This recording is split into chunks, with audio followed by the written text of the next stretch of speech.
Friend, computer knowledge and internal channel की तरफ आपका स्वागत है। कंप्यूटर हर वीक का कोर्स हम आगे बढ़ाते हैं यहाँ पर। ओके, तो मैंने हार्ड डिस्क के बहुत सारे जो कुछ चीज़ें मैंने आपको बताई थी, तो जैसे कि साटा हार्ड डिस्क क्या काम करती है, उसकी पोर्ट क्या होती है, कौन कौन से इसकी पोर्ट और कैसे साटा हार्ड डिस्क का यूज़ होता है, नो एमसीक्यू और एमसीक्यू क्या होता है, उसके केबल्स वगैरह मैंने आपको बताए थे। ओके, तो ये वीडियो जाकर देख लीजिए, आपको कंप्यूटर हार्डवेयर की प्लेलिस्ट में आपको मिल जाएगा। इसका सी या इसको सास पोर्ट भी बोला जाता है। ये ऑलमोस्ट आपको ये कह सकते हो कि सर्वर में मिल जाएगा, सर्वर टेक्नोलॉजी के अंदर ये चीज़ मिल जाएगी। ओके, और ये बहुत कुछ मैंने आपको समझाया था। तो हमारे सास और साटा वगैरह मैंने आपको समझाया था। अभी तो हम डिवाइसेस के बारे में पढ़ रहे हैं, तो सीपीयू एंड सॉकेट्स, बायोस। अभी हम रैम हमारा चल रहा है, रैम के बारे में हम पढ़ रहे हैं। ओके, रैम क्या है, रैम डिवाइस क्या है, कैसे यूज़ होती है, कहाँ लगती है, सब कुछ मैंने आपको बताया था। हार्ड डिस्क क्या है और भी बहुत सारे मैं आपको ये चीज़ें समझाऊँगा। ओके, जिनमें मैंने आपको ये यहाँ पर फैन और हीट सिंक के बारे में समझा चुका हूँ। कूलिंग डिवाइसेस और टाइप्स के बारे में थोड़ा बहुत समझाऊँगा। डीप स्विच भी समझा चुका हूँ और डीबी कार भी समझा चुका हूँ, लेकिन थोड़ा बहुत और नॉलेज आपको दे दूँगा। ओके, तो रही बात हमारी RAM system, RAM technology, random access memory. मैंने आपको बताई थी कि हमारी रैंडम एक्सेस मेमोरी होती है जो हमारे मदरबोर्ड के ऊपर लगती है, और ये टेम्पररी मेमोरी होती है। जब तक इसके अंदर पावर है तब तक आपका डेटा जो है स्टोर रहेगा। जैसे अगर आप कंप्यूटर का स्विच ऑफ कर देते हो, शट डाउन कर देते हो, या फिर इसके अंदर थोड़ा सा भी पावर कट हो जाता है 1-2 सेकेंड्स के लिए, तो पूरा डेटा जो है ऑटोमेटिकली वो निकल जाएगा, एरर्स हो जाएगा। ओके, डिलीट हो जाएगा। उस तरह से इसको बनाया गया है। ओके, इसकी टाइप्स भी बहुत सारे आपको मिल जाएगी। रैम को मदरबोर्ड के ऊपर लगाया जाता है, मैंने आपको समझाया था, बताया था। तो डेटा क्या होता है ये वीडियो जाकर देख लीजिए, आपको पता चल जाएगा। ओके, किस तरह से डेटा हमारे रैम के पास जाता है, ये बहुत ही इम्पोर्टेंट है। फिर मैंने आपको बताया था कि रॉ डेटा और प्रोसेस डेटा किसे कहते हैं। फिर मैंने बताया था कि मेमोरी और मेमोरी यूनिट किसे कहते हैं। ओके, ये वीडियो जाकर देख लीजिए वरना आपको पता नहीं चलेगा। फिर मेमोरी किसे कहते हैं ये भी बताया था। ओके, तो ये बहुत ही इम्पोर्टेंट है, ये भी जाकर वीडियो देख लीजिए वरना आपको पता नहीं चलेगा। ओके, तो हमारी दो तरह की मेमोरी होती है, एक प्राइमरी मेमोरी जिसमें रैम होती है, और दूसरी होती है सेकेंडरी मेमोरी जिसमें हार्ड डिस्क, एसएसडी टाइप्स की सिस्टम्स होती है। ओके, तो यहाँ पर हमारा जो भी सिस्टम्स होता है मैंने आपको समझाया था, कैसे हमारे रीड और राइट दोनों ऑपरेशन होते हैं यहाँ पर हमारे मेमोरी के अंदर, ये भी मैंने आपको बताया था। वो वीडियो जाकर देख लीजिए, क्योंकि इंस्ट्रक्शन, इसकी सिस्टम्स वगैरह मैंने आपको समझाई थी। ओके, तो रैम जब हम मदरबोर्ड पर लगाते हैं तो मेमोरी के अंदर हमारी जो रैम होती है उसके अंदर कैसे डेटा ट्रांसफ़र होता है, कैसे डेटा ऐड होता है, ये सब कुछ मैंने आपको समझाया था। और एक कैश मेमोरी के बारे में उनको बताया था। ओके, थोड़ा बहुत तो हिस्ट्री के अंदर मैंने समझा था कि पुराने ज़माने के अंदर ये रैम नहीं होते तो वो कैसे यूज़ होती थी, उस रैम के अंदर कैसे डेटा को स्टोर किया जाता था। ओके, मैंने आपको बताया था कि वैक्यूम ट्यूब की सीआरटी रीड और राइट इस तरह से बनाया गया था। ओके, जिसके ऊपर मैग्नेटिक फील्ड के थ्रू इसको जो डेटा स्टोर किया जाता था। फिर मैग्नेटिक स्ट्रिप आई। ओके, उस तरह से डेटा स्टोर, फिर इंटीग्रेटेड सर्किट जिसको नैनो टेक्नोलॉजी के बाद हमारा मदरबोर्ड पूरा कंप्यूटर जो है 1960 के बाद चेंज हो गया। ओके, तो लास्ट वीडियो में मैं आपको समझा था कि मेमोरी यूनिट के बारे में, ये वीडियो जाकर देख लीजिए मेमोरी यूनिट क्या होती है। ओके, आज हमारा ये वीडियो जो है मशीन इंस्ट्रक्शन के बारे में। तो मशीन इंस्ट्रक्शन मतलब कि मेमोरी के अंदर कैसे वो डेटा कौन देता है, कैसे भेजता है, इंस्ट्रक्शन कैसे मिलती है। तो चलिए वीडियो को शुरू करते हुए समझते हैं मशीन इंस्ट्रक्शन के बारे में कि कैसे डेटा भेजना है, कैसे स्टोर करना है, कैसे ट्रांसफ़र करना है, ये कौन इसको इंस्ट्रक्शन रैम को देता है, और रैम कैसे प्रोसेसर को भेजता है, कैसे वो एंटर करता है। तो आज हम इसके बारे में समझेंगे। तो चलिए हम वीडियो को शुरू करते हैं, समझते हैं हम मशीन इंस्ट्रक्शन के बारे में।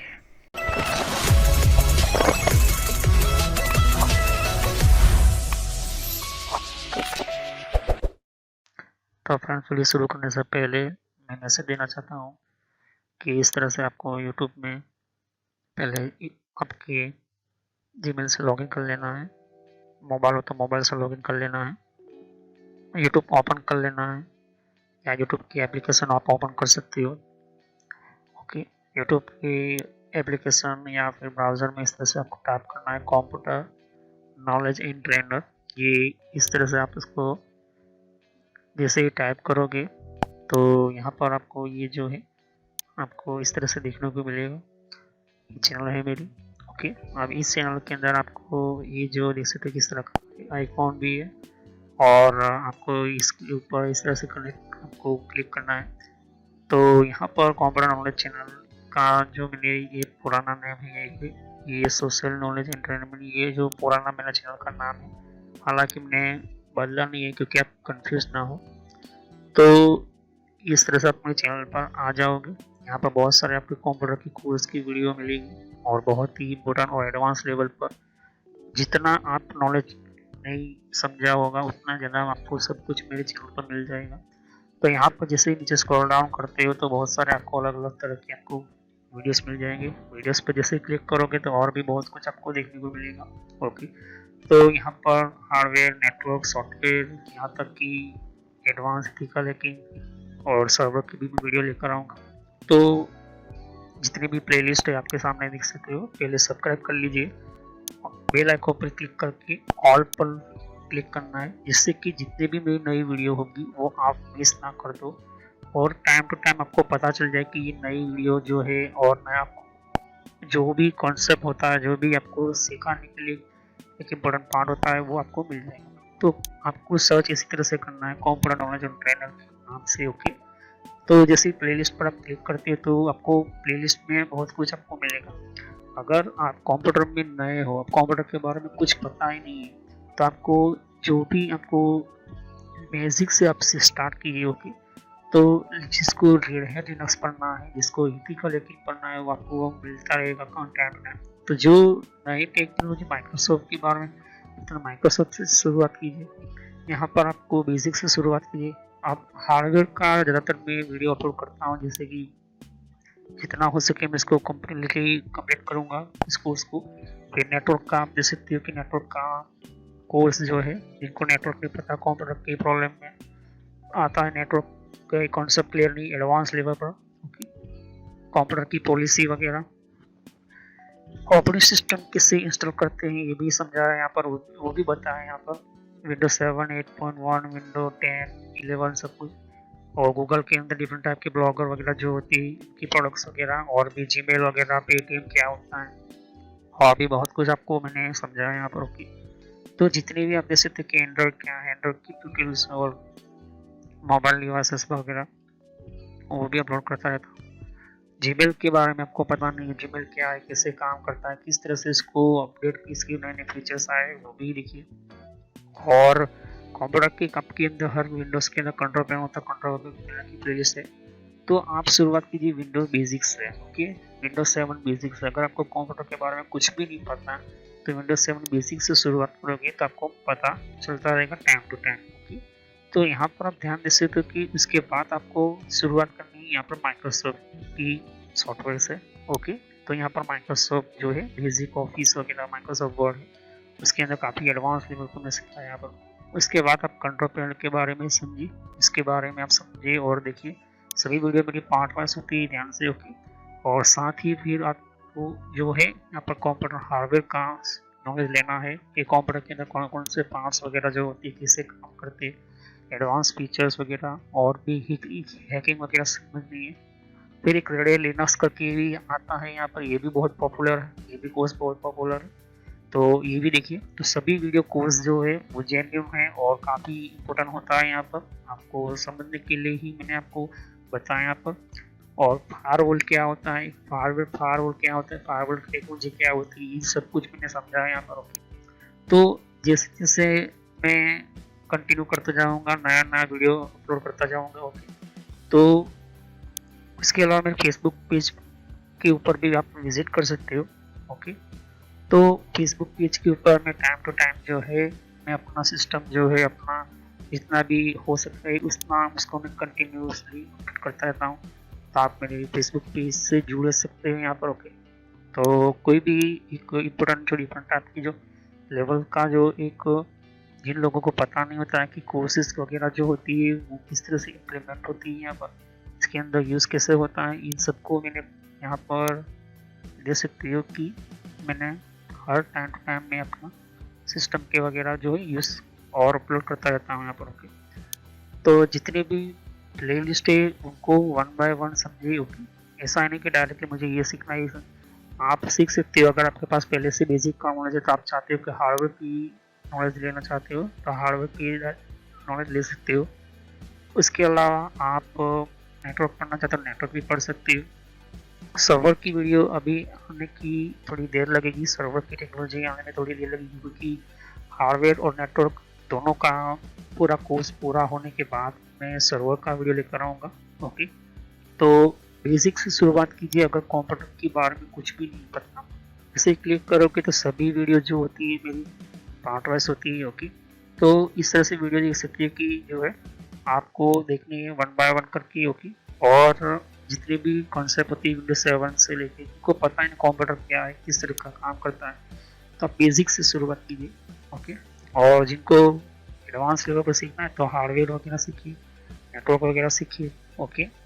तो मैं जितना हो सके मेडिकल में एंटर किया हुआ है कोर्स, और पुराना नेम आपके सामने है और नया नाम मैंने एंटर करके रखा हुआ है।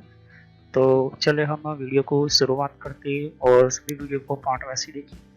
तो मशीन इंस्ट्रक्शन की हम बात करें, इंस्ट्रक्शन का मतलब होता है कि वो बताने का काम करता है, किसी मशीन को ये पता चल जाता है कि ये डेटा यहाँ का है, ये डेटा ऐसे जाएगा, ये डेटा मतलब कि फाइल है या फोल्डर है, सेव करना है, स्टोर करना है, कोई डेटा जो है हमारे मॉनिटर के ऊपर दिखाना है, कौन सा डेटा मॉनिटर के ऊपर दिखना नहीं चाहिए, ये कैसे पता होता है। देखिए, जब पहली बार डिजिटल सिस्टम टेक्नोलॉजी आई थी, मतलब कि इंटीग्रेटेड सर्किट बनाई गई थी, तब पहला जो प्रोसेसर था वो इंटेल ने बनाया था। उसके साथ और भी बहुत सारे पार्ट्स बनाए गए थे, जिसमें IBM कंपनी ने इंटीग्रेटेड सर्किट बोर्ड बनाई थी। वही से जो है 1968 से डिजिटल टेक्नोलॉजी शुरुआत हो चुकी थी, मतलब कि नैनो टेक्नोलॉजी का आप आविष्कार बोल लो या रही 1968 के अंदर। उसी को ही देखते हुए 1970 के अंदर, ओके, 1970 के अंदर पहली बार जो है ये सिस्टम्स बनना शुरू हुई। अब मशीन इंस्ट्रक्शन की हम बात करें कि कोई भी सिस्टम हो, कोई भी टेक्नोलॉजी हो, उसकी इंस्ट्रक्शन बहुत ही इम्पोर्टेंट होती है। इंस्ट्रक्शन का मतलब होता है कि आप उस डेटा को बताते हो कि ये यहाँ पर स्टोर होगा, यहाँ पर सेव होगा, ये इस जगह पर होगा, इस तरह से होता है। तो ये जो है कोई भी रैम जो होती है उसकी मेमोरी यूनिट होती है, ओके। उस मेमोरी यूनिट के अंदर जो है डेटा को स्टोर किया जाता है, ओके। इस डेटा को स्टोर किया जाता है और उस इंस्ट्रक्शन के अंदर ये जो है डेटा को एंटर किया जाता है, मतलब कि उसको स्टोर किया जाता है, ओके। तो मशीन इंस्ट्रक्शन जो होता है, कंप्यूटर का जो इंस्ट्रक्शन होता है, वो इसको कौन बताता है, हमारा प्रोसेसिंग यूनिट बताता है, ओके। इसमें ये कह सकते कि कंट्रोल यूनिट और मेमोरी यूनिट, ये दो प्रोसेसर की इम्पोर्टेंस होती है, ओके।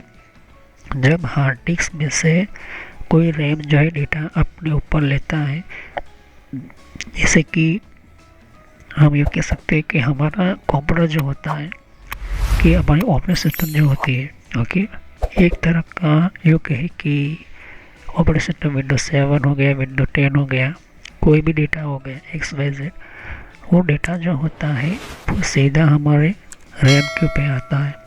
अब मान के चलते हैं कि 2 GB की अपनी रैम रखी हुई है और आपने विंडो 7 यूज़ किया है, तो 600 MB 700 MB जो होती है, 600 MB या बोल आप ध्यान से देखिए, वो ऑटोमेटिकली जो है वो रैम को यूज़ कर लेगा। ओके, रही जो थोड़ी बहुत जो स्पेस, वो आप सॉफ्टवेयर को यूज़ करोगे, लेकिन वो उतना ही सॉफ्टवेयर, मतलब कि 1 या 2 सॉफ्टवेयर आप इंस्टॉल कर पाओगे, फिर बाद में आपकी जो रैम जो है फुल हो जाती है।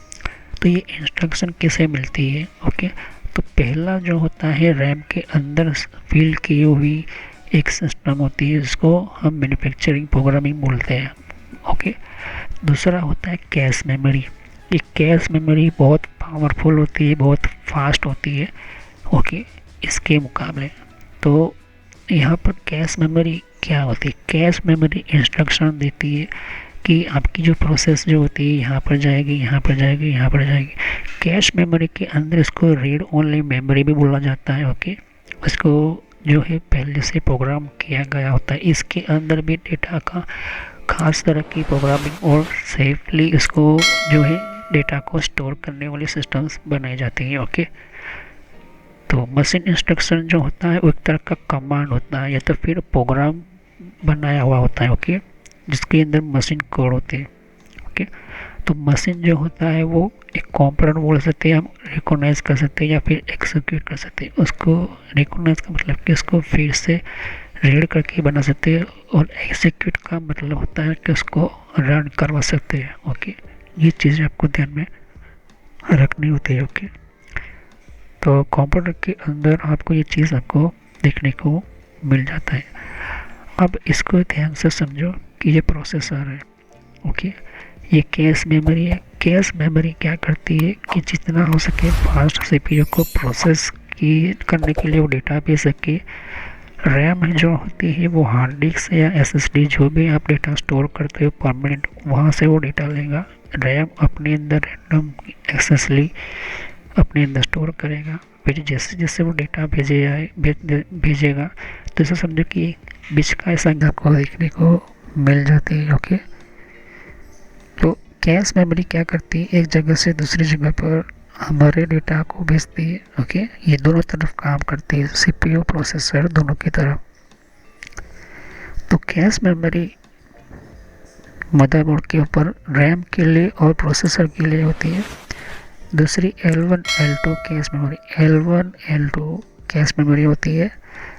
पुराने टाइप के प्रोसेसर के अंदर L1 कैश मेमोरी आती थी, लेकिन आज के टाइम के अंदर L1 L2 भी आती है। ओके, तो level 1 cache memory, level 2 cache memory, ये कैश मेमोरी सीपीयू के अंदर होती है, प्रोसेसर के अंदर होती है। ये भी इसी की तरफ फास्ट चलती है।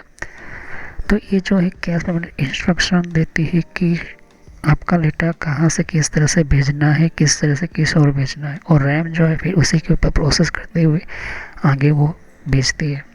आगे मैं समझाऊंगा कैश मेमोरी किस तरह से सेटअप होती है, किस तरह से इसको आप इसको मॉडिफाई नहीं कर सकते हो, आप इसके अंदर चेंज नहीं कर सकते हो। ये जो है पहले से ही इसके अंदर प्रोग्रामिंग की गई होती है, जहाँ पर कंपनी जो होती है, जो यूँ कहे कि मदरबोर्ड बनाती है, वहाँ से उसकी प्रोग्रामिंग जो है इसके अंदर डाल दी गई होती है। ओके, उसी तरह से प्रोसेसर के अंदर भी आप जो है चेंज नहीं कर सकते हो। लेकिन रैम के अंदर क्या होता है, रैम की प्रोग्रामिंग जो होती है वो ऐसी बनाई गई होती है जिसके अंदर आप अपना प्रोग्राम जो है, मशीन का कोड जो है वो डालते हो और प्रोग्राम जो है ऑन होता है। जैसे कि पेंट होता है तो पेंटिंग करते हो आप। ओके, ये क्यों करवाता है, ये क्यों होता है? ओके, जैसे कि कोई फ़ोटो है तो फोटोशॉप का डेटा जो है आप अच्छी तरह से चेंज करते हो, जो भी चेंज करते हो, तो वो कौन करता है?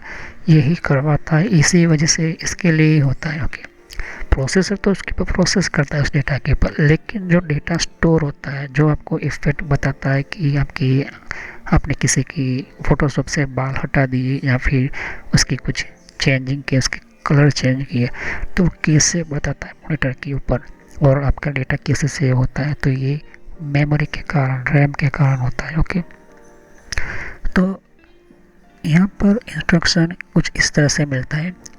मान के चलो कि आपने फोटोशॉप से कोई फ़ोटो ओपन किया, तो ये हुआ जेपीजी फ़ोटो। तो फोटोशॉप ओपन किया तो पहले क्या ओपन होगा, आपका machine code. Okay, program open होगा। ओके, प्रोग्राम जो होगा वो फोटोशॉप का सॉफ्टवेयर ओपन होगा, तभी आप उस फोटो को जो है एक्सेस कर पाओगे। ओके, फिर आप क्या करते हो, उसकी फ़ाइल ओपन करते हो, या फिर फाइल पहले से ही कोई भी आप फाइल ओपन करते हो, फोटोशॉप की भी फाइल ओपन करते हो, तब भी पहले सॉफ्टवेयर ही, प्रोग्राम ही ओपन होगा। ओके, फिर आपका डेटा ओपन होगा, तो वो जो है वो आपकी मेमोरी यूनिट के अंदर, यूँ कहे कि वो सिस्टम के अंदर आपका जो डेटा जो है वो एंटर होता है। ओके, तो मेमोरी यूनिट के अंदर हुआ। तो ये प्रोसेस कैसे होता है कि टीएलबी आपका जो भी प्रोसेस होगा, वो प्रोसेसिंग करने वाला जो हम ये कह सकते कैश मेमोरी। ओके, तो यहाँ पर मेमोरी जो होती है वो डेटा यहाँ से ऐसे लेती जाएगी, फिर इसको कैश मेमोरी को देगी, प्रोसेसर प्रोसेस करेगा, इस तरह से जो है वापस उसको भेजेगा मेमोरी के ऊपर। इस तरह से जो है हमारा प्रोग्राम सिस्टम होता है। ओके, तो प्रोसेसर जो होता है उसके साथ काम करने वाली कैश मेमोरी वो बहुत ही इम्पोर्टेंट मानी जाती है। ओके, तो कैश मेमोरी का एक इंस्ट्रक्टर प्रोग्रामिंग इसके अंदर पहले से ही एंटर होता है यहाँ पर। ओके, और फिर आगे जाके वो डेटा कैसे भेजना है प्रोसेसर को, किस तरह से भेजना है, ये खुद कैश मेमोरी के हाथ में होता है। तो अब हम समझते हैं मशीन इंस्ट्रक्शन की सेलुलर बाइट को समझते हैं। जब मेमोरी हमारी प्रोसेस के बाद परफॉर्म होती है तो मशीन ऑपरेट करना शुरू होती है। जैसे कि हम कंप्यूटर को जैसे ही पावर ऑन करते हैं तो वो प्रोसेसर क्या करता है, प्रोसेस करना स्टार्ट करता है। जैसे ही मैंने कंप्यूटर का पावर बटन दबाया तो प्रोसेसर ऑन हुआ, तो उसके अंदर रीड ओनली मेमोरी, हमारी रैम, उसकी कोड, उसकी जितने भी इंस्ट्रक्शन करने वाले प्रोग्राम होते हैं वो स्टार्ट खुद के अपने करेंगे। फिर बाद में आपके ऑपरेटिंग सिस्टम जो है उसका डेटा रैम के पास जाना शुरू होता है। ओके, जिसमें आपका बायोस, फिर बायोस के बाद फिर आपका जो भी ऑपरेटिंग सिस्टम है, जैसे कि विंडोज 7 हो गया, विंडो 10 हो गया, इस तरह से जो है वो रैम के पास जाता है। फिर प्रोसेसर उसके भी प्रोसेस करता है, फिर से रैम को भेजता है, और भी वहाँ से आपका स्क्रीन पर आता है, मतलब कि आपकी मॉनिटर के ऊपर कुछ डेटा जो होता है वो रैम के पास रहता है। और 70% या डिपेंड करता है कि विंडो 7 है तो 30% रैम लेगा, फिर विंडो 10 होगा तो वो 40% या 50% रैम लेगा। तो हो सके तो 2 GB एक्स्ट्रा लेकर ही चले, क्योंकि जितना आपका रैम का स्पेस अच्छा होगा उसके साथ प्रोसेसर भी बहुत ही बेहतर होना ज़रूरी है। तो प्रोसेसर जो है हमेशा मशीन को इंस्ट्रक्शन देता है मेन मेमोरी को। ओके, तो कैश मेमोरी क्या करती है, दी हुई इंस्ट्रक्शन प्रोसेसर वो कैश मेमोरी को भेजता है, कैश में वही इंस्ट्रक्शन रैम को भेजता है कि ये डेटा यहाँ पर है, और दूसरे परफॉर्मेंस या दूसरे मशीन के ऑपरेटिंग के लिए, या फिर दूसरे मशीन की ऑपरेटिंग, मतलब कि ये डेटा मॉनिटर पर देखना है तो मॉनिटर का डेटा मॉनिटर के पास जाएगा, सेव करना है तो वो डेटा मॉनिटर के साथ साथ वो यूके की हार्ड डिस्क के अंदर भी सेव होगा डेटा। ओके, तो हर मशीन जो है वो इंस्ट्रक्शन के हिसाब से चलता है। मशीन का जो लैंग्वेज होता है, जो प्रोग्राम होता है, वो कलेक्ट करता है मशीन इंस्ट्रक्शन के थ्रू, और वो जो मेन मेमोरी के अंदर चला जाता है। ओके, ये चीज़ आप ध्यान में रखो, कुछ इस तरह से होता है। तो जो मेमोरी होती है, हमारी रैम जो होती है, इसकी जो यूनिट होती है, इस तरह की जो यूनिट होती है, तो उसकी जो है नंबर होती है, उसके एड्रेस बार का हो या उसके ऐसे डायरेक्टली डेटा सभी के अंदर नहीं जाएगा। पहले 1 2 3 इस तरह से जो उसकी मेमोरी यूनिट होती है वो स्टोर होती है। फिर उसको जैसे ही आप प्रोग्राम जो है बंद करते जाओगे या फिर निकाल दोगे या फिर अनइंस्टॉल करोगे तो वो ऑटोमेटिकली जो है वो रिमूव भी हो जाएगी। मतलब आपकी रैम कैसे बढ़ती है उसी तरह से होती है। तो रैम का काम यही है कि स्टोर करता है डेटा को, लेकिन वो फास्ट प्रोसेसिंग के लिए ही उसको हम रैम को यूज़ करते हैं। अगर चाहे तो हम डायरेक्टली प्रोसेसर को सीधा हार्ड डिस्क से प्रोसेस करेंगे तो प्रॉब्लम ये क्या होगी इसके अंदर अनदर परफॉर्मेंस मशीन को ऑपरेट करने वाले जो कलेक्शन मशीन इंस्ट्रक्शन होंगे वो सेटअप अच्छी तरह से हार्ड डिस्क के अंदर नहीं हो पाते। इस वजह से हमें रैम डिवाइस की ज़रूरत पड़ती है। ओके, उसको मेन मेमोरी बोला जाता है। तो रैम के अंदर जितनी भी इंस्ट्रक्शन होती है, जहाँ से मैन्युफैक्चर कंपनी जो होती है, तो ये इंस्ट्रक्शन के हिसाब से जो ये काम करना स्टार्ट करती है। ओके, तो कैश मेमोरी की हम बात करें तो मदरबोर्ड के पास और प्रोसेसर के बीच में, उसी के इन्हीं के बीच में कैश मेमोरी की एक चिप लगी होती है, या छोटा मोटा उसके पास कंट्रोल लाइन होता है जो कैश मेमोरी होती है, जो रैम के लिए काम करती है। ओके, हम समझते हैं इसको कि हमारा मदरबोर्ड इतना सारा है। ओके, तो रैम का स्लॉट यहाँ पर है। अब यहाँ पर नॉर्थ ब्रिज और साउथ ब्रिज, आज के मॉडर्न टेक्नोलॉजी के अंदर अब साउथ ब्रिज जो है नहीं आता है। ओके, सिर्फ नॉर्थ ब्रिज ही यूज़ करता है। उसको मेन मेमोरी भी मेन चिप भी बोल सकते हो, ग्रीन चिप भी बोलते हो। ओके, तो प्रोसेसर जो होता है, अगर कोई डेटा भेजता है इंस्ट्रक्शन के साथ, तो सीधा रैम के पास आएगा। रैम जो चेक करता है डेटा यहाँ पर, फिर वहाँ से वो इनपुट है तो इनपुट में चला जाएगा, डेटा को स्टोर करना स्टोर में चला जाएगा। ये प्रोसेसर बताता है रैम को कि डेटा कैसे जाएगा और किसको भेजना है। ओके, तो ये मेन चीज़ आपके सामने इस तरह से होती है। तो जब हम सॉफ्टवेयर ओपन करते हैं तो ये मेमोरी के अंदर कैसे चला जाएगा, डायरेक्ट सीधे प्रोसेसर के पास क्यों नहीं जाता? देखिए, प्रोसेसर के पास किस लिए नहीं जाता है, क्योंकि प्रोसेसर जो है डेटा को प्रोसेस करने के लिए बना गया, ना कि डेटा को होल्ड रखता है। ओके, होल्ड का मतलब कि स्टोर रखता है।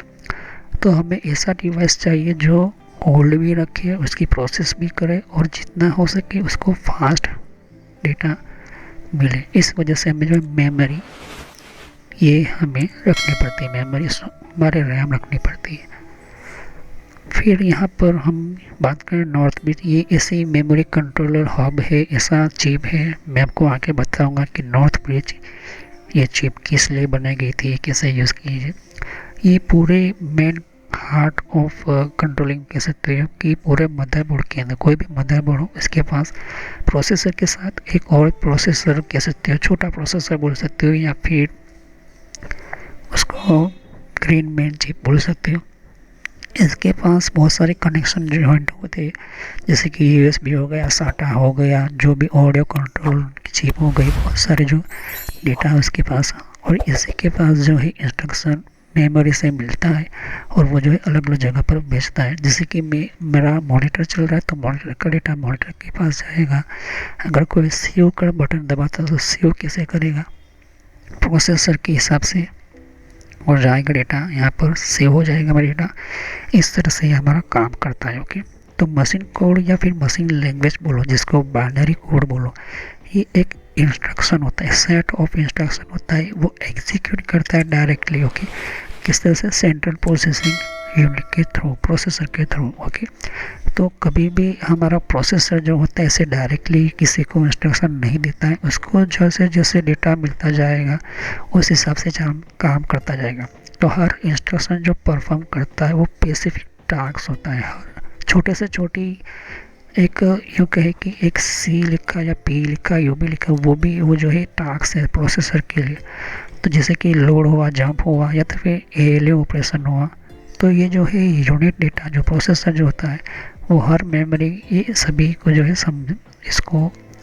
इसी को संभालना होता है। ओके, तो हर प्रोग्राम जो होता है डायरेक्टली एग्जीक्यूट होता है किससे, सीपीयू प्रोसेसर के कारण ही हमारा प्रोग्राम ओपन होता है, प्रोसेस होता है। हमारा कोई भी डेटा चेंज करता है प्रोसेसर ही करवाता है, लेकिन उसको स्टोर रखना, सेव करना, उस इंस्ट्रक्शन को सेव रखना, ये काम रैम का है। ओके, तो रैम और प्रोसेसर ये ऐसे समझो कि इसको जितना फास्ट डेटा मिलेगा और उसका जो इंस्ट्रक्शन उसके पास स्टोर रहेगा उतना अच्छा रहेगा।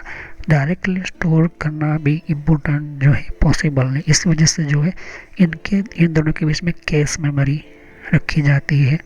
ओके, तो जैसे जैसे डेटा आता है वैसे वैसे पहले वाला डेटा जाएगा, फिर दूसरे वाला डेटा जाएगा, तीसरा वाला, इस हिसाब से चलता है। कभी कभी आपने देखा कंप्यूटर कैसे लैग कर जाता है, कभी कभी कंप्यूटर आपका जो है ठीक तरह से चलता नहीं है, कभी कभी कंप्यूटर जो है बीच में आपका चिपक जाता है। तो वो क्यों होता है? क्योंकि प्रोसेसर उतना प्रोसेस करने में बिजी रहता है और रैम जो है उसकी इंस्ट्रक्शन की वेट करती है। ओके, तो नेक्स्ट वीडियो में हम समझेंगे कि क्या कंप्यूटर की मेमोरी है और कंप्यूटर की मेमोरी किसे कहते हैं और इसका वर्कआउट क्या होती है, सब कुछ हम समझेंगे। ओके, तो सब्सक्राइब करो, लाइक करो, बेल आइकन पर क्लिक करना ना भूलो। अगर कोई भी क्वेश्चन हो तो आप कमेंट कर सकते हो। तो thanks for watching my video, have a nice day.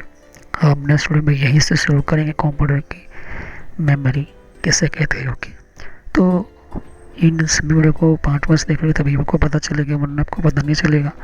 तो थैंक यू। जैसे कि यहाँ पर और भी एक जैसे कि विंडो 10 के लिए भी अलग मैंने प्लेलिस्ट बना रखी हुई है। तो विंडो 10 के अंदर भी आप अलग अलग तरह की इन्फॉर्मेशन, जैसे कि जैसे तो कि विंडोज 10 के अंदर भी, तो विंडो 10 की भी आपको जानकारी मिलेगी यहाँ पर। डिफरेंट टाइप की अलग तरह की विंडो 10 की यहाँ पर सीरीज है। ओके, तो हर विंडो 10 के अंदर कौन कौन सी सेटिंग्स होती है, किस तरह की सेटिंग्स होती है, विंडो 10 के अंदर कौन कौन सी फीचर्स होती है, ये भी रखा हुआ है यहाँ पर। ओके, तो यहाँ पर आपकी विंडो 10 के अलावा कंट्रोल पैनल भी है। कंट्रोल पैनल के अंदर भी आपको जानकारी कंट्रोल पैनल क्या होता है। ओके, और आप देख सकते हैं कि कंप्यूटर हार्डवेयर का कोर्स आपको ये इम्पोर्टेंट है, ये आप इसी की और कंप्यूटर नेटवर्क का भी कोर्स कंटिन्यू कर रहा हूँ यहाँ पर। ओके, तो जहाँ पर आपकी जिस फील्ड के अंदर आपको इन्फॉर्मेशन चाहिए, साथ ही मैंने जीमेल किस तरह से बनाना, जीमेल क्या है, Gmail port forwarding, Gmail system, Gmail ID के अंदर क्लोनिंग किस तरह से करी जाती है, यहाँ पर जीमेल के अंदर किस तरह से हम लेबल क्रिएट करते हैं, यहाँ पर ये भी सिखाया है मैंने यहाँ पर। ओके, तो आगे जाके आप देख सकते हो कि और भी बहुत सारी यहाँ पर वीडियो है विंडोज 10 की यहाँ पर। ओके, तो मैंने पेटीएम, मिंत्रा, याहू, ट्विटर क्या होती है, ट्विटर के कौन कौन सिक्योरिटी फीचर कौन कौन से, फेसबुक क्या है, फेसबुक के अंदर कौन कौन से फीचर्स वगैरह होते हैं यहाँ पर हमने बताया यहाँ पर। तो यहाँ पर आपको देख सकते हैं कि और भी बहुत सारे आपको बेसिक कंप्यूटर यूजर पर क्लिक करना है यहाँ पर, बेसिक कंप्यूटर नॉलेज के ऊपर, क्योंकि ये बहुत ही इम्पोर्टेंट है। और जब तक अपना आपको कोई कंप्यूटर की नॉलेज नहीं तो आप बेसिक पे ही स्टार्ट कीजिए। ओके, तो ये इम्पोर्टेंट है आपके लिए। और कुछ में फ्रॉड कॉल वगैरह होते हैं, कुछ वेबसाइट, कुछ कमांड के अंदर क्या करना है, फायरवॉल किस तरह से यूज़ करना है, ये भी मैं बताया यहाँ पर। तो मैं आगे नेक्स्ट लेवल पर बताऊँगा। ओके, एंड्रॉइड का भी मैंने समझाया, एंड्रॉइड मोबाइल फ़ोन के अंदर क्या होती है, किस तरह से। तो वीडियो पर जैसे क्लिक कर तो बहुत सारे आपको वीडियोस मिलेंगे, लेकिन मैं कहूँगा कि आप प्ले लिस्ट में जाकर ही हर तरह की यहाँ पर वीडियोस को कंटिन्यू करें। ओके, तो सभी वीडियोस जो होती है पार्ट वाइज होती है। ओके, तो हर पार्ट के अंदर आपको अलग तरह की नॉलेज मिलेगी। ओके, और कोई भी क्वेश्चन होता है मुझे कर सकते हो। अभी ये जो मेरा नेम है वो पुराना नेम है क्योंकि मैंने रखा हुआ है, लेकिन जो रियल नेम है आपको इस तरह से सर्च करना है यूट्यूब की प्लेलिस्ट के अंदर, आपके मोबाइल के अंदर, और आपके कंप्यूटर के अंदर भी आप यूट्यूब चलाते हो तो इस तरह से आपको कंप्यूटर नॉलेज ट्रेनर यही नाम एंटर करना है। लेकिन मैं पुराना नाम इसलिए रखा हुआ है क्योंकि आपको पता चले कि ये दोनों चैनल एक ही है मेरी। ओके, तो thanks for watching my video, have a nice day. Next time I will continue new topic, मैं नए कंप्यूटर में कंटिन्यू करूँगा। ओके, तो थैंक यू।